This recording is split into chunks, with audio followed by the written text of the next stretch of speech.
예수님의 구제와 그 기도와 금식에 대한 메시지를 보면은 하나님의 의를 잃어버린 것에 대해서 말씀하고 있죠. 예수님의 의가 없는 가운데서 너희의 구제가 무슨 의미가 있냐? 결국은 너를 드러내기 위해서 구제하는 것이고, 예수님의 의가 없는 기도는 결국은 기복적인 그 기도가 될 수밖에 없고, 금식도 사람에게 보이려고 하는 그것 아니냐라는 것을 우리에게 드러내고 있습니다. 이런 의미에서 보면은 믿음이라는 것은 주어 찾기라는 것을 알게 됩니다. 여러분, 우리가 매일마다 묵상하면서 첫 번째 주제가 뭐죠? 하나님은 어떤 분이십니까? 예수님은 어떤 분이십니까? 그런데요, 이게 제가 목회를 하면서 우리 교우들의 묵상하는 이제 진도를 보잖아요. 근데 이게 제일 어렵습니다. 적용은 쉽게 하는 분이 많아요. 요건 요렇게 살면 되겠구나, 내가 살림을 줄이면 되겠구나, 아이에겐 이렇게 하면 되겠구나, 배우자에겐 이렇게 하면 되겠구나 라고 하는 적용은 빨리 하는데, 하나님은 어떤 분이신가, 예수님은 어떤 분이신가, 주어를 찾는 것이 어렵습니다. 그 이유가 뭘까? 여러 가지 이유가 있겠지만, 저는 그 중에 하나가 우리가 쓰는 이 말의 나열 한글이 주어가 없습니다. 우리 한글은 여러분 어떻게 하죠? 밥 먹었어? 학교 갔다 왔니? 여러분, 우리 편하게 한번 생각해 보세요. 그건 주어가 없어요. 그냥 우리는 알고 있는 거예요. 그렇죠? 그 학교 갔다 왔어? 그 사람에게 해서도 여러분 생각해 보세요. 자, 그런데 영어가 이제 이 히브리어, 헬라어가 라틴어, 영어로 독일어로 오면서 여기서 우리가 어렸을 적에 했던 게 뭐죠? 주어 찾기입니다. 주어 찾기. 그러니까 늘 여러분 영어 공부할 때 S, 그 다음에 V, verb가 뭐고, 동사 찾고 이거 했잖아요. 그게 왜 그러냐 하면 우리는 주어가 없는 거예요. 그런데 뭐예요? I go to school. 나는 학교에 갔어. 너 밥 먹었니? Did you eat? 너 먹었니? He went school. 학교에 가. 누가 중요하죠? 주인공이 중요한 거예요. 우린 주인공이 아니라 뭐죠? 먹었냐가 중요한 거예요. 공부하냐가 중요한 거예요. 우리는 동사형인 거예요. 근데 성경은 뭐죠? 명사형인 거예요. 주어가 중요하거든요. 내가 먹었냐, 그가 먹었냐, 누가 이 음식의 주어냐, 이게 계속해서 만나의 위에가 누구냐, 계속해서 주어 찾는 거거든요. 그러니까 자, 이런 맥락에서 본다면 오늘 이 말씀도 주어 찾기라고 하는 예수님의 주어가 어떻게 우리의 삶을 끌고 가는지에 동사들이 나와 있기 때문에 상식에서 계시를 찾는 것, 이것을 믿음이라고 하는 것이죠. 마태복음 5장에서 7장까지를 산상수훈이라고 했는데, 산상수훈은 팔복이 정확히 이해돼야지 산상수훈이 열리고, 산상수훈이 열려야지만이 성경 전체가 열린다. 이것이 우리가 오늘 말씀의 묵상이 계속되어 왔습니다. 자, 그런 가운데 오늘 설교 제목은 여러분들이 너무도 잘 아는 그 유명한 보물을 하늘에 쌓으라입니다. 이 말씀에서 우리가 어떻게 주어를 찾아가는지 함께 묵상해 보도록 해보겠습니다. 무엇보다 21절 여러분도 아실 거예요. 내 보물이 있는 그곳에는 내 마음도 있다. 많은 목회자들이 돈이 있는 곳에 너희 마음도 있어. 헌금이 너희의 삶을 기준하는 중요한 일이야 라고 말씀을 하셨습니다. 꼭 틀린 말은 아닙니다. 그러나 그만큼 돈과 신앙에 불가피한 관계에 있다는 것을 이 본문을 가지고 했겠죠. 표피적인 부분에서, 적용적인 부분에서도 크게 틀리지는 않습니다. 물론 돈에 한계가 있다. 돈에 이 보물이 있는 곳에 너의 마음이 있기 때문에 그것에 끌려다니면은 결국 탐욕적인 인생을 살 수밖에 없어서, 너희에게 있는 쓰는 돈이 너의 것이니까 잘 써라, 하나님을 위해서 쓰고 선한 일을 위해서 써라 라고 하는 말씀으로, 청지기 생활에 대한 말씀으로도 인용되었던 말씀입니다. 자, 우리가 여기까지의 적용을 틀렸다 안 틀렸다 얘기하지 말고 일단 여기까지 우리가 대부분이 아는 말씀일 거예요. 그런데 이 산상수훈의 배경이 예수님이 누구신지를 드러낸다고 하는 것을 우리는 이미 알았잖아요. 그러면 산상수훈의 말씀은 예수님을 찾는 것이 무엇보다 중요합니다. 그것이 된 다음에 하늘에 계신 너희 아버지가 온전하신 가치를 먼저 발견해야지 너희도 그분이 누군지를 알아 그 안에 붙어있는 abide, 거하는 삶을 살 수 있다. 이것이 순서입니다. 그러니까 그분이 누군지를 모르기 때문에 엉뚱하게 말도 안 되는 사람이 메시아라고 하는데, 여러분 생각에 따라갈 사람이 누가 있겠느냐 하지만은 말씀을 뿌옇게 알거나 제대로 알지 못하거나, 여러분은 알지만 여러분 자녀 중에 그저 역사로 문학적으로 아는 사람에게 원투원으로 붙으면은 여기서 헤어나오지 못하는 이유가 여기 있습니다. 산상수훈이 예수님이 누군지를 명확히 알라는 거예요. 사실 이번 산상수훈을 말씀을 묵상하면서 제일 수지 맞은 사람은 역시 저였습니다. 너무너무 저에게도 이 목사하면서도 예수님이 누구신지를 말씀을 통해 드러내고 그분이 어떠한 분인지를 구약을 통해 알아서 옛것과 새것을 꺼내어 쓰는 집주인과 같은 그 말씀이 무엇인지를 비로소 알게 된 것 또한 저는 은혜라고 생각합니다. 아마 여러분 중에도 예수님이 이런 분이었군요, 복이라는 것이 이것이었군요, 정말 이것이 복이었는데 내가 다른 복을 따라서 살았군요, 기복적으로 믿었군요 라고 하는 분이 꽤 있으실 것입니다. 자, 이런 의미로 본다면 오늘 구절이 단지 예수님이 헌금 생활을 독려하거나 돈을 잘 사용하라고 하는 그 방법을 알려주기 위해서 제자들을 산 위로 부르신 것은 아니라는 것입니다. 여기는 좀 더 심의적이고 좀 더 구속사적으로 묵상할 수 있는 본문이라는 것을 알게 됩니다. 즉, 너가 아끼는 진짜 그 보물은 무엇이냐라고 하는 일단 주제부터, 질문에서부터 시작하는 것입니다. 자, 19절을 다시 한번 보겠습니다. 너희를 위하여 보물을 땅에 쌓아두지 말라. 거기는 좀과 동록이 해하며 도둑이 구멍을 뚫고 도적질하느니라. 먼저 몇 가지 단어를 좀 원어로 살펴볼게요. 보물이라고 하는, 영어로는 treasures라고 하는 복수로 쓰여졌는데요, 이 보물이라는 단어가 마지막에 나오는 오늘 24절에 나오는 재물하고는 다른 단어입니다. 그러나 공동 번역만 빼고 모든 성경이 다르게 쓰였음에도 불구하고 많은 사람들이 이 앞에 있는 것과 뒤에 있는 것을 똑같은 재물로 생각합니다. 24절을 봐보세요. 너희가 하나님과 재물을 겸하여 섬기지 못하니라. 영어에도 앞에 있는 건 treasures, 뒤에 있는 건 mammons, 여러분이 알고 있는 mammons라고 나와 있어요. 이것이 mammon, mammons라는 단어죠. 자, 우리가 그동안 관찰을 하지 않아서 그렇지 같은 단어가 아니라는 것입니다. 먼저 너희를 위하여 보물을 땅에 쌓아두지 말라. 하늘에 쌓으러 가는 이 보물은 데사우로스라고 하는 헬라어입니다. 이 데사우로스는 돈이 아닙니다. 이 뜻은 뭐냐면 가장 가치 있는 것. 그리고 트레저스라고 하는 복수가 붙었기 때문에 가치 있는 것들이 모여있는 보물 창고, 혹은 우리나라 말로 하면 곡간이라고 하는 단어가 적절합니다. 그래서 제가 이 말씀을 묵상하다가 이런 생각이 들었어요. 만약에 이 데사우로스를 우리나라 초기에 보배나 보배함 혹은 곡간이라는 말로 번역된다면 이 말씀의 진의를 찾는데 조금 더 도움이 됐겠구나. 보화라고 하는 거 우리는 금방 돈이라는 생각, 사실 그건 아닌데 너무 뒤에 있는 말 재물과 금방 연결해서 같은 단어를 써버린 거예요. 그러나 돈을 보배라고 하지 않습니다. 그렇죠? 여러분 자녀를 보배라는 이름은 있지만 돈이라는 이름은 없잖아요. 그렇죠? 네. 웃지 않으시네요. 네. 이 보물이라는 이름은 안 쓰죠. 보화라는 이름을 쓰거나 보배라는 이름을 쓰잖아요.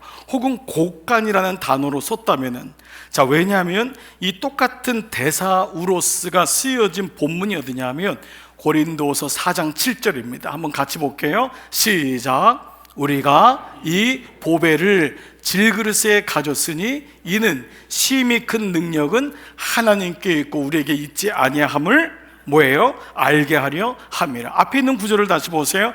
우리에게 있는 이 고린도 교회를 향해 사도 바울은 이 보배가 누구예요? 데사우로스가 예수 그리스도예요. 예수 그리스도를 질그릇같이 깨어지고 부서지는 우리 안에 두셨으니 이것이 진짜 능력 아니냐. 질그릇같이 깨지는 건 똑같은데 너희 안에 그 보배를 가졌다라는 말씀을 쓰고 있습니다. 이 보화가 또 어디서 나오냐 하면 똑같은 마태복음 13장인데요 왜 우리가 전후 문맥을 계속 보냐면은 마태 산상수훈이 예수 그리스도를 드러내는데 그것이 비유에서 누가 비유의 주인공이죠? 예수님이거든요. 그래서 그 비유에 대한 말씀 가운데 천국 비유가 마태복음 13장, 천국은 마치 반태갑주인 보화 데사우로스와 같으니, 천국이 밭에 감추인 돈이 아니에요.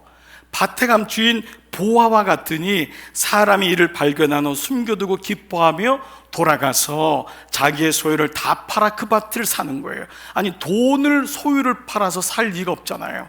그러니까 그 안에 있는 보배는 뭐죠? 예수 그리스도거든요. 그 밭에 감추인 보화, 예수 그리스도를 발견하니까 내 소유를 다 팔아사도 아낌이 없는 거예요. 부족함이 없는, 후회가 없다는 것을 말씀하고 있죠. 자, 그래서 13장에 이 비유를 마지막으로 해서 예수님 뭐라고 하냐면 51절에 이 모든 걸 깨달으느냐, 여기에 이제 겨자씨 비유, 어부 비유, 진주 비유 다 나와요. 갑진년을 찾는 장사꾼의 비유 다 나오면서 예수님 뭐라 하냐면 이 모든 비유를 깨달았느냐 하시니 대답하되 그러하오이다. 사실 제자들은 깨닫지 못했어요. 근데 말은 이렇게 한 거예요. 근데 예수님이 마지막에 뭐라고 했냐면 예수께서 이르시되 천국의 제자된 서기관마다, 이게 우리의 골입니다. 우리의 목적이에요. 우리가 말씀을 날마다 상고하는 이유는 천국의 제자된 서기관이 되는 것인데, 그들이 어떻게 하냐면 마치 새것, 하나님의 새로운 언약, 그리고 옛것, 바로 오래된 언약, 구약의 그 언약을, 그 곡간이 데사우로스예요. 그 곡간에서 내오는 집주인과 같으니라. 바로 예수 그리스도를 통하여 우리가 새 것과 옛 것이 통합이 되잖아요. 내가 율법을 폐하러 온 줄로 생각하지 말라, 완전하게 하려 함이니라. 그래서 너희가 천국의 제자된 서기관이 되어서 내 곡간에서 나로부터 예수 그리스도를 통하여 우리는 구약이 보이고 신약이 보이는 거예요. 그래서 우리가 바로 이 곡간이라고 했던 단어가 데사우로스, 바로 보배라는 단어입니다. 즉 본문에서 오늘 이 보화가 누구를 가리키는지 우리는 다시금 산상순의 맥락에서 보게 됩니다. 보화이신 예수님이 있는 곳에 내 마음이 있도다. 내 보물이 있는 곳에 내 마음이 있도다. 너의 보물이 무엇이냐라고 하는 말씀에 먼저 주어가 찾은 다음에 그것을 변질시키는 너의 눈, 그래서 결국은 하나님과 맘몬, 매몬, 하나님과 돈을 겸하여 섬길 수 없느니라라고 하는 결론까지 이르는 것이 오늘 말씀을 통해 보게 되는 것입니다. 다시 한번 6장 21절을 보세요. 너희 보물 데사우로스가 있는 곳에 당연히 너의 카타르아, 바로 너의 카르디아, 땅 마음도 있느니라. 카르디아는 여러분이 이미 많이 들으셨잖아요. 땅을 뜻하고 마음을 뜻하는 것이요, 그 땅의 씨가 떨어지는 것입니다. 땅의 씨가 떨어지는 거예요. 그 씨가 예수 그리스도잖아요. 그 씨가 스펠로마가 떨어지는 것을 비유해서 말씀하듯이 너희 보물이 너희 마음속에 있도다. 그래서 이 말씀은 너의 마음속에 너의 보물은 무엇이냐, 그것이 바로 예수 그리스도 곡간이고 너희 보배가 질그릇 가운데 있다고 하는 데사우라스가 계속해서 말씀하고 있는 것입니다. 그래서 비로소 그 다음 구절이 이해가 돼요. 바로 이 보배이신 곡간이신 예수 그리스도를 분별하는 눈에 대한 말씀이에요. 왜냐하면 종과 동록이 해하면 바로 아파니조는 흐릿하게 하거든요. 그래서 예수 그리스도가 보아인 것을 모르는 거예요. 이 정명석 씨, 아가동산, 옛날에 있었던 오대양 사건, 지금 최근에 이재록 씨 이런 거예요. 세상은 계속해서 이재록 목사라고 하잖아요. 그러니까 이런 단어들, 이런 얘기들을 보면 뭐죠? 결국 눈이 어두워지는 것입니다. 세상에 대해서는 그렇게 빠꿈하지만은 하나님 말씀에 대해서 모르니까, 여러분, 이게 난 그거 몰라도 돼. 여러분의 문제가 아니라고요. 이게 가정의 문제가 된다니까요. 배우자의 문제가 되는 거예요. 나 혼자 잘한다고 되는 것이 아님을 알게 됩니다. 그런데 여러분, 한 가지 우리가 좀 정확하게 알아야 될 것이 하나 있어요. 방송국이나 세상 사람들은 이단이나 교회를 절대 별개로 생각하지 않는다는 것입니다. 이단이란 단어를 쓰지만은 결국은 교회와 이단과 차이가 뭐냐? 그들의 타켓은 사실 교회입니다. 못마땅한 거예요. 이거를 명확히 좀 봐야 돼요. 이게 틀린 말이 아니라는 게, 왜 이 이단과 교회가 다르지 않지 않냐? 너희가 뭐가 차이냐? 이게 틀린 말이 아닌 게, 이단이 하늘에서 뚝 떨어진 게 아닙니다. 여러분, 무 속에서 무녀가 이단되는 게 아닙니다. 다 어디서 나온 거죠? 교회에서 나온 겁니다. 목회자나 성도가 말씀이 없어지게 되면, 타락하게 되면, 뺏기게 되면은 결국은 나중에는 말도 안 되는 이단으로 가게 되고, 그런 사람들이 인생의 보챔을 가지고 뭐 고쳐준다고 하고 준다고 하면은 거기 쫓아가게 되고, 결국 거기서 가스라이팅 당하고, 거기서 결국 뭐예요? 브레인워시 당하니까 나중에는 아닌 게 드러났는데도 못 나옵니다. 나오게 되면 자기가 그동안 따라다녔던 게 다 무력화가 되잖아요. 바보가 되는 것 아니에요? 그게 영적인 부분입니다. 여러분이 생각할 때는 아이고 목사님, 그런 걸 따라가는 사람이 어디 있어요? 라고 하지만 이게 영적이기 때문에 그렇습니다. 그래서 건들지도 말고 만지지도 말아야 되는데, 말씀을 모르게 되면 어느 날 원투원으로 불러다가 얘기하고, 여러분들이 아는 직장 상사나 그렇게 사랑했던 친구가 나하고 시간 좀 내줘, 여러분 누가 거부하겠어요? 그래서 몇 번 만나다 보면 그게 안 되는 거예요. 사실 이게 다 어디서? 성경에서 나온 겁니다. 왜 우리 교회가 양육을 1대1로 이렇게 하자고 하냐면, 말씀을 주일날 설교로 듣고 몰라요. 정말 그 말씀을 가지고 가르치는 자까지 가야지만이 그 말씀의 진리가 무엇인지 축이 되는 이유가 여기 있습니다. 그래서 오늘 24절 마지막에요, 예수라는 이 보화, 보배, 이 곡간을 가장 위협할 수 있는 것이 뭐냐? 눈이 어두워질 때 오는 게 뭐냐 하면, 이 보화 대신 재물을 섬게 됩니다. 이것이 바로 마지막 24절에 메몬이라고 나온 맘몬입니다. 여기 메몬, 맘몬이라고 하는 것이 이제 맘몬이즘이 될 때 이게 문제가 되지 않습니까? 우리가 돈이 없는 세상에 살 수는 없잖아요. 근데 그것이 맘몬이즘이 될 때, 그 맘몬이즘의 이 사전적인 정의가 뭐냐 하면, 부, 돈, 재산, 소유, 재물, 물질이 그의 가치가 되는 거예요. 이것이 중요해요. 우리가 살면서 여러분 경제활동 안 하는 사람이 어디 있습니까? 그렇잖아요. 근데 이것이 그의 가치가 되고 의미를 부여하는 태도가 되는 거예요. 내가 왜 이 직장을 가야 되지? 여기 가야지 돈 많이 번다고 생각하는 거예요. 이걸 통해서 하나님의 뜻이 무엇인지를 찾기보다는, 왜 나에게 이것을 주었는, 가정의 의미가 뭐예요? 빨리 돈 모아서 집을 사는 것. 물론 여러분 이것이 어떤 의미인지 제가 모르겠습니까? 근데 어느 날 그 가치가 계속 뺏기는 거예요. 종과 동록이 와서 하나님의 보화를 잃어버릴 때 나중에는 하나님과 재물이 헷갈리게 되는 거예요. 이거를 같이 섬긴다는 말씀입니다. 이런 마음속에는 이 가장 귀한 보물이신 예수님이 계십니까? 날마다 그 보물을 하늘에 쌓아두어서 빼앗기지 않습니까? 하늘에 쌓아둔다는 말은 빼앗기는 자가 있다는 것이 전제되어 있는 거예요. 그래서 말씀의 영적인 등을 밝혀서 그것을 분별하고 빼앗기지 말라고. 시편 119편 105절은 주의 말씀은 내 발의 등이요 내 길의 빛이니라. 그 말씀이 있어야지만 그 예수 그리스도의 보화를 뺏기지 않고 마지막에 재물과 하나님을 겸하여 섬기는 만몬주의가 되지 않는다라고 하는, 먼저 주어가 찾게 되고 그 다음에 이 말씀이 우리에게 이어지고 있습니다. 자, 말씀을 한번 마무리해 볼게요. 복음주의자인 마크 네버가 한 말은 결코 과장이 아닙니다. 말씀이 없는 성장은 교회의 집단 자살 행위이다. 저는 이 말씀이 오늘날 크리스찬들에게, 교회들에게 너무 경각심을 깨워주는 말이라고 생각해요. 말씀이 없는 성장은 교회의 집단 자살 행위이다. 이 교회가 어디로 갈지 아무도 모른다는 거예요. 이게 지금 계속 드러나고 있는 것 아닙니까? 개인도 마찬가지 아닙니까? 말씀이 없는 개인은 하나님의 뜻을 알지 못하기 때문에 자기의 것을 하나님을 통하여 얻고자 하는 만몬주의에 빠질 가능성이 많습니다. 계속 근심이 자기를 찔러 믿음에서 떠나게 되는 것입니다. 한때 한국교회에는 그냥 꽁 잡는 게 매라고 교인만 많아지면은 좋아했던 시절이 있습니다. 삼각교에서 시작해서 교인들이 많아지면은 야, 우리 교회는 부흥했어라고 착각했습니다. 여러분, 그건 교인이 많아지는 거예요. 그걸 부흥이라고 하지 않습니다. 요즘 저희 친구들도 부흥이라는 단어를 함부로 쓰지 않습니다. 좋은 목, 신도시에다가 교회 세우고 교회 건축하면 옛날에 사람들이 모였거든요. 그러면 부흥한다고 했는데 알고 봤더니 부흥한 게 아니라 살만 찐 것입니다. 그래서 여러분, 이전에는 칼집만 들고 흔들어도 교인이 왔어요. 신도시에다가 교회 세우고 교회 건축만 하면 사람들이 왔어요. 근데 이제는 아니에요.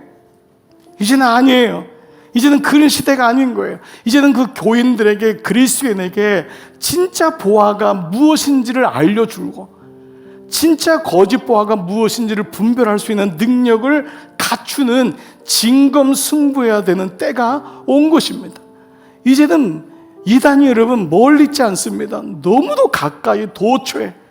여러분, 이번에 그 카이스트 교수가 다 까발리고 얘기하는 게 아니고 목숨 걸고 얘기하잖아요. 방송국, 법조계, 교수들 여기 다 있다는 거 아니에요. 연예계인들도. 그 뭘 의미하고 있습니까? 우리 사이에 너무도 가까이 왔는데 이 말씀을 보고도 들어도 구별이 안 되는 그리스도인들이 너무도 많다는 것입니다. 신천지에서 얘기하잖아요. 한번 와가지고 교회 흔들면은 그 교회 쉽습니다. 딱 봐서 교회에 말씀이 없고 나면 들어와 둥지 틀고 3년만 있으면 교회 깨지는 것, 이건 아무것도 아니다. 여러분, 이런 메시지는 오늘 우리 교회를 향해서 너무도 많은 것을 돌아보게 됩니다. 여러분은 교회 주일날 앉아 계신 분입니까? 매일마다 그 보화를 빼앗기지 않으려고 하늘에 쌓는 그 중심에 예수 그리스도가 있는 자입니까? 교회 열심히 다니는 아내나 배우자를 욕하거나 폄하할 것이 아니라 여러분이 말씀이 없으면 결국 그렇게 되는 것입니다. 교회 열심히 다니는 아이를 못 나갈 것게 할 것이 아니라 내 자신에게 말씀이 있는지를 먼저 보셔야 됩니다. 우리 교회가 계속해서 밸류, 가치를 추구하는 세 가지가 무엇입니까? 묵상과 양육과 목장. 이 세 가지 외에는 다른 것 안 하기로. 그리고 이것에 인원 동원도 시키지 말자. 이게 제 마음인데 잘 안 돼요. 그래서 이제 올해부터 자꾸 좀 마음을 모으는 거예요. 목사가 할 일은 교인들 인원 동원하는 게 아닙니다. 집회하는데 오게 하고 뭐 박수치게 하고 아멘 부대 만드는 게 아닙니다. 여러분들은 오직 말씀 가운데 거하게 하는 것, 이것이 저의 역할이에요. 여기 권사된 분들 들으십시오. 장로님들 들으십시오. 중직자는 이미 교회 생활을 하면서 아픔을 경험한 거예요. 믿음 생활 아니라 교회 생활하셨잖아요. 거기서부터 쓴맛을 본 분들이에요. 아, 이게 아니구나. 그분들은 빨리 돌이켜서 여러분이 먼저 말씀 안에 거하시고, 그랬을 때 말씀이 없는 그 집사님들, 성도들이 보이고 내 자녀들이 보여서 그들에게 묵상과 양육과 그들이 말씀 안에 있는 공동체를 만들어주는, 그것이 우리가 해야 할 일입니다. 그럴 때 우리는 앞으로 타이타닉 같은 이 교회 시대 다 기울어가고 있어요. 20년 지나면 머리 하얀 사람밖에 남지 않는다는 게 한국교회의 미래입니다. 여러분, 이 때가 멀리 있지 않습니다. 오늘 하늘의 보화를 쌓고 있습니까? 이게 여러분 헌금하라고 하는 그런 예화로 쓰이겠습니까? 하나님 앞에 그 보화 되신 예수 그리스도를 하늘에 쌓는 그리스도인, 그 사람이 되시기를 축복합니다. 오늘 저는 이 말씀을 가지고 준비하면서 정말 기도하는 마음에, 여러분이 제가 여러분을 사랑하는 마음에서 이 말씀을 준다고 하는 걸 느껴지기를 참 기도 많이 했습니다. 자칫하면 저도 그저 여러분에게 비난하거나 손가락질하거나 봐라 한국교회 이럴 줄 알았다, 그것이 아니라 여러분의 목자가 돼서 사랑하는 마음이 좀 드러났으면 좋겠고, 여러분이 그 마음을 알아줬으면 좋겠다라고 하는 마음이 참 기도가 됐습니다. 오늘 이 아침 이 사랑의 매를 맞으시기 바랍니다. 하나님 말씀을 찌르는 채찍 같고 잘 박힌 목 같아서 다 같이 한 목자에서 나오느니라. 전도서의 말씀처럼 이 말씀이 찌르는 채찍이 된다면 물질의 근심으로 인하여 찌르는 만몬주의가 아니라 하늘의 보화, 하나님의 보화, 예수 그리스도를 하늘에 쌓아 빼앗기지 못하게 하는 그 믿음의 사람에게 주어지는 하나님의 은혜, 이 은혜가 오늘 예배하시는 여러분 모두에게 임하기를 주의 이름으로 축복합니다.